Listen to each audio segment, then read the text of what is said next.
you need to be able to go to that allows you to feel safe and it allows you to feel vulnerable. And I'm thankful that we were able to create that space. So in leading and guiding others on that, what I call the unusual path, the path to awakening, is there a particular process? Like, what process did you find was most beneficial in getting folks on that path, on that journey? Yes. So typically speaking, when we meet people or people are drawn to us, we already understand why they're drawn to us. And we already, and so we're now investigating or analyzing, observing exactly how we are to come into play and helping to develop that person's spiritual growth, right? And most of the time when people come to us, they come from a space of emptiness. They come from a space of feeling like something is missing and not being able to quite put their finger on what that is that's missing. And what it really is that when you get to that place, your spirit, your soul is calling. It's calling for you to connect.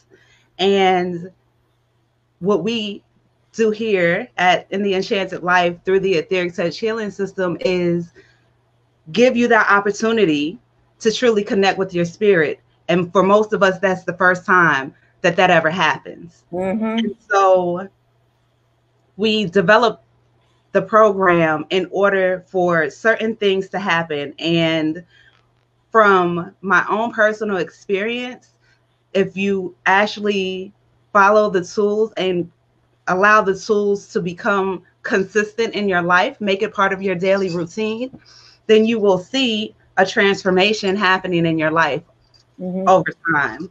And so that process looks like, well, you're empty. And so we need to feed you. Come to this buffet. And that first buffet meal is the meal of yourself. Yes.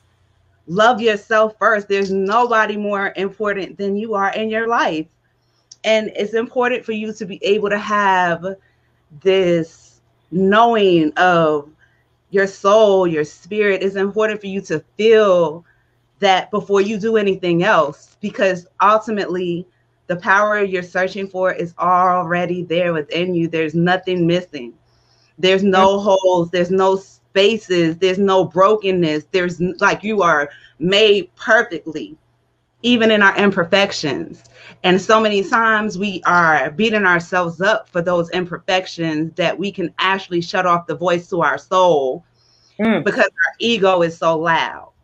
Yes. And so the first level of the Etheric Touch Healing System is self-care.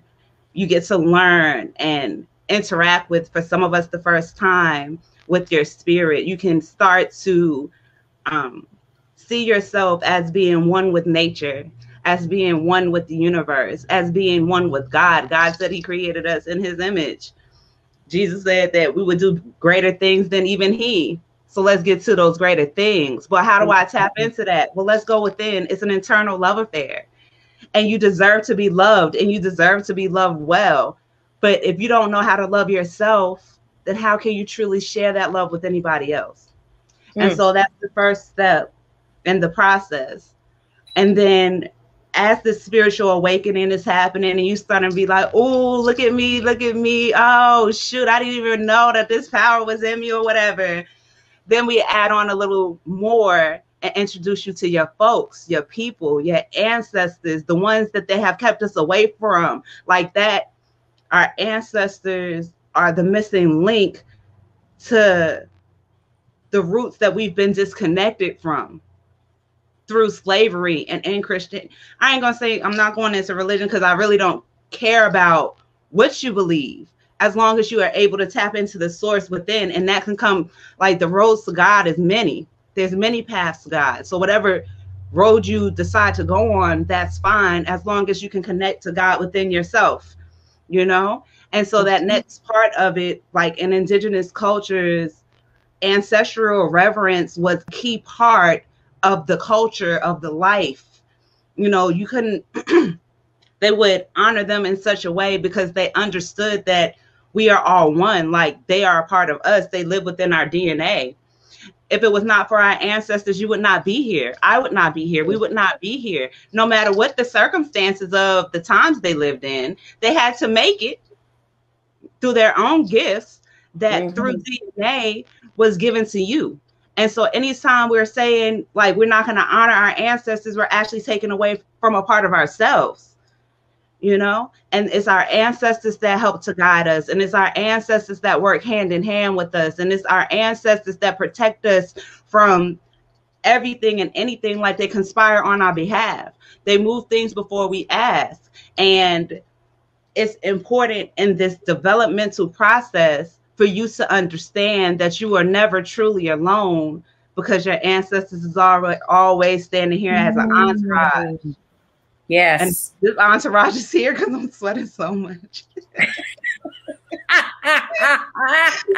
Oh my goodness.